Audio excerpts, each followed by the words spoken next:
নমস্কাৰ এই মুহূৰ্তত এটা অত্যন্ত গুৰুত্বপূৰ্ণ খবৰ দিব বিচাৰিছো এতিয়াৰ পৰা অসমত অনুষ্ঠিত নহয় লটাৰী খেল অসমত অতীত হ'বলৈ গৈ আছে লটাৰী খেলক লৈ যি উৎসুকতা আছে কিয়া নোখোৱা হ'ব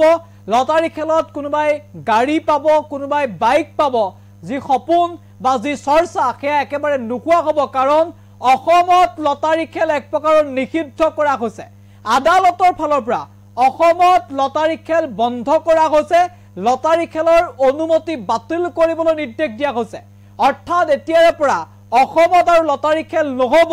যি লটাৰী খেলক লৈ অসম জুৰি চৰ্চা চলিছিল আৰু বিভিন্ন লটাৰী খেলত বহু লোকে কোটি টকীয়া বাহন পাইছিল লাখ টকীয়া গাড়ী পাইছিল হেয়া এতিয়া অতীত হ'ব হবিকে গানি টকছৰ দৰ্শকসকল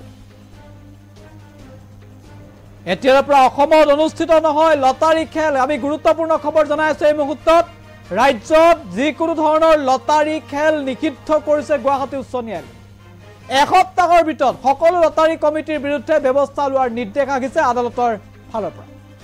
এতিয়াৰ পৰা লটাৰী অনুষ্ঠিত কৰিলে বিপদত পৰিব কমিটিসমূহ অৰ্থাৎ লটাৰী খেল নহয় এক প্ৰকাৰৰ লটাৰী অসমত এতিয়া অতীত হ'বলৈ গৈ আছে এতিয়াৰ পৰা অসমৰ লটাৰী খেল অনুষ্ঠিত নহয় পূৰ্বে এনেধৰণৰ লটাৰী খেল আপুনি দেখিবলৈ পাইছিল ডাঙৰ ডাঙৰ পোষ্টাৰ বেনাৰ আছিল 100 টকীয়া 200 টকীয়া 500 টকীয়া টিকট দেখিবলৈ পাইছিল যিকোনো টিকটত লিখা আছিল যে প্ৰথম পুৰস্কাৰ হ'ব এখন বিলাকী বাহন যাৰ দাম প্ৰায় 30 লাখ কোনোবাত যদি থাকে 20 লাখ বিভিন্ন ধৰণৰ নামী দামী উপহাৰেৰে অসমত লটাৰী খেল হৈছিল